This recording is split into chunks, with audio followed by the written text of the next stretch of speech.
Now for something a little different. We're going to do a quick rundown of 20 small airplanes from different time periods which you have likely never heard of. And stick around to the end for a big channel announcement. Let's go! While most equate the Trojan with the big engine military trainer, there was another Trojan that pretty much flew under the radar. From a distance, it looks like your average two-seater built in the late 40s. But a closer look reveals a plane that's anything but common, especially with its inside-out wing ribs, which reportedly yielded a very strong wing. Amy, with no manufacturing experience, designed the plane to be dirt simple and dirt cheap to build, with all interchangeable components. As ambitious as they were not great businessmen, and somehow were losing $800 for each Trojan build. Still, they managed to pump out about 50 units before production shut down. This GB6 was a tiny French plane inspired by the tailless Fauvel designs. It had a very short fuselage and did away with a horizontal stabilizer. Powered by a 40 horsepower motor, it flew once, but crashed upon landing when it flipped over after digging in the nose wheel. The plane was scrapped and the wing used to build a tailless glider design, the GB80, which was also similar to a Fauvel. The BE-60 Bestiola was a plump little design from the Czech Republic. It kind of looked like a cross between an Aeronca C3 and a Piper Cub. It was powered by a 65 Walter Micron inline 4, and 25 were built. Seems like a nice replica or rebuilt original is still flittering around. The Gentleman was a two-seater trainer from Switzerland, built in 1927. The prototype had an inline Cirrus engine, and following models sported different radials, among them the Armstrong Siddeley Jeanette Major. That's a mouthful of a name for a small radial. Only a handful were built. 2 remain airworthy, possibly being the oldest airworthy airframes in Europe. Bet you never heard of this one? Well, I hadn't at least. This was a light 2-place aerobatic biplane from the early 30s. Developed by the Hess brothers in Alliance, Ohio, it was one of the few biplanes in its class that could perform an outside loop. And Ad bragged, to fly it is to buy it. It was powered by a Hess Warrior, a 7-cylinder radial made in-house. Sadly, the Depression hit and only 20 of the promising biplanes were sold. One survives in Canada, and now it can be yours, for a sweet $275,000. The Skyranger was designed by Rearwind. Rearwind loved radial engines, even purchasing the LeBond Engine Company for themselves, but seeing they were eating Piper and Taylorcraft's dust, they needed a plane with a flat 4, and thus the Skyranger was born. With World War II looming, they fought for a light trainer contract, but it was rejected as being too funky to fly, or so goes the story. Only 82 were built, and production of the pretty Skyranger ceased in 1947. The Funk Bee was designed by the Funk brothers in the mid-1930s, and it competed with Cubs and Taylorcrafts and other light planes from the era. It was a promising design, but World War II came along and cut its production short. Production resumed following the war, but along with the dinosaurs, rag and tube designs were pretty much dead. Still, a respectable 350 units were built, and quite a few fly today. Legend has it that the Funk brothers crash tested the plane by tying one to the top of a barn by its tail and cutting the rope. Stelio Fradi will always be known for sexy, fast planes like the Falco, so it's hard to believe his very first creation was the homely FM one. But hey, you gotta start somewhere. Steli Fradi was an apprentice glider designer, so he chopped the wing short from one of his gliders and screwed on a 20 horsepower motorcycle engine. As proud as he was of his creation, it was sadly underpowered. Happily, Frati moved on to better things. A brave soul created a replica from scratch in 2006, powered with a Simonini 2-stroke engine. The Wico was a small plane from the UK that was designed to keep costs low, and in order to do this, a Ford V8 with reduction gear was used for power. It flew like a dog. Underpowered and heavy, the Ford V8 was soon replaced with a Cirrus inline 4. 10 were built, and it seems that one is still active. The Skyfarer was a late 1930s light plane, designed to be a foolproof plane that anyone could fly with only a few hours of instruction. Hey, that's the same tale as the Air Coupe. And indeed it is. General Aircraft bought the patent directly from Fred Weick, who designed the twin rudderless fins and tricycle landing gear, which would be used soon after on the Air Coupe, a wildly successful design. The Skyfarer did not fare as well, and only 17 were built before World War II began.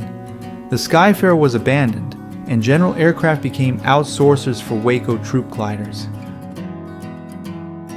Wacos are a household name among avgeeks, and along with its classic looks is its classic taildragger stance, except for the AVN series.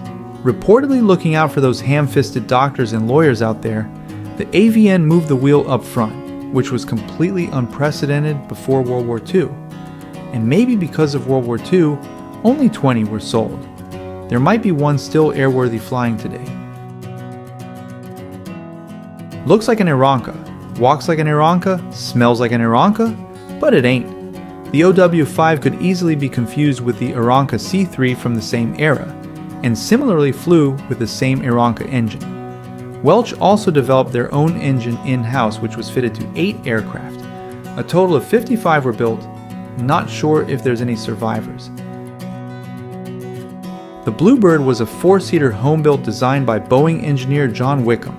First flew in 1953.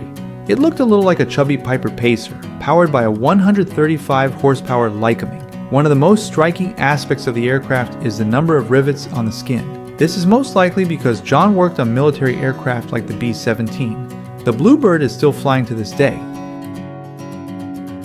After World War II, a gold rush was on to build small planes for pilots returning from the war, and Piper's entry to the post-war craze was the Sky Cycle. As its name and size suggest, it was a tiny plane that could fit in almost any home.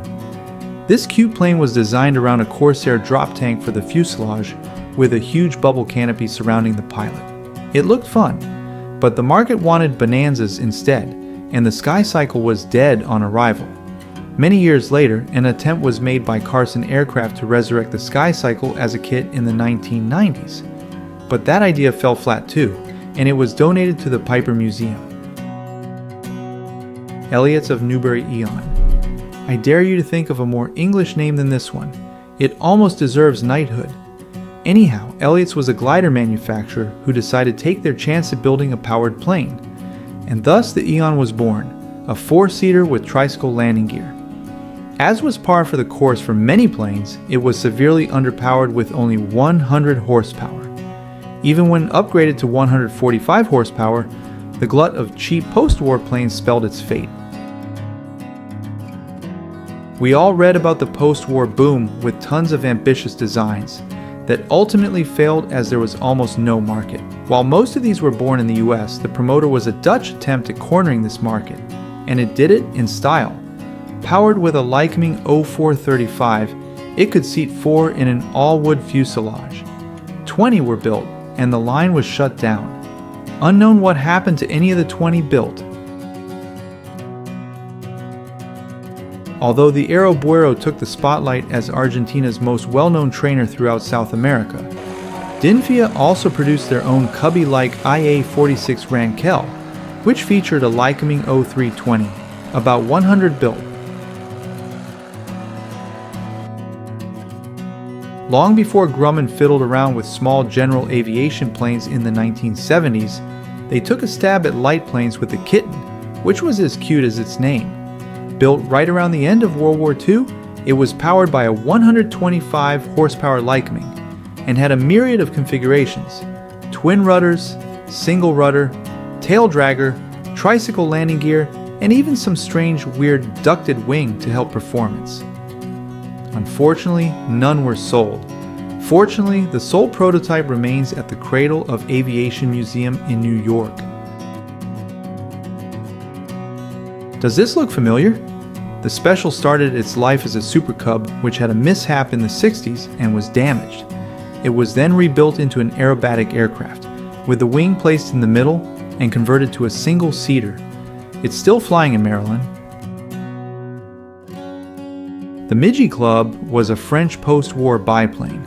It could seat 2 in tandem and was powered by a 65 horsepower Continental. What boggles me is how this thing flew with such tiny wings, even if it's got 2 of them. Well, I hope you enjoyed that video, and on this video I was testing out a new format. Just love to get your feedback on the new style, so please let me know your thoughts in the comments below. Okay, now for a big announcement for 2025. I'm breaking the 4th wall, all right? I'm not going to be just a voiceover channel anymore. I'm going to start doing YouTube live stream. I love engaging with my viewers through comments, where I can answer questions, learn more about the aircraft in question, history, feedback, and all that good stuff. This will be a great opportunity to ask questions, share your insights, criticism of the channel. Everything's open. Suggestions, feedback, everything. So the theme is probably going to be a rundown of random rare airplanes, just like I did today, and maybe categorized by seaplane, home build, or something similar to that. But that's not all. I'm also going to be doing an interview series. Over the years, I've met a lot of amazing people with really interesting backgrounds in aviation. So I think their stories should be told, should be shared, and that's what I'm looking to accomplish next year. I don't quite have a date on that just yet. Please don't hold me to it because it's going to require some preparation and know-how, but I will promise that we're going to be doing interviews in 2025. Well, that's it. Very proud of what this channel has accomplished in this past year, and I'm excited to see where it goes in 2025. So stick around, and I'll see you next time.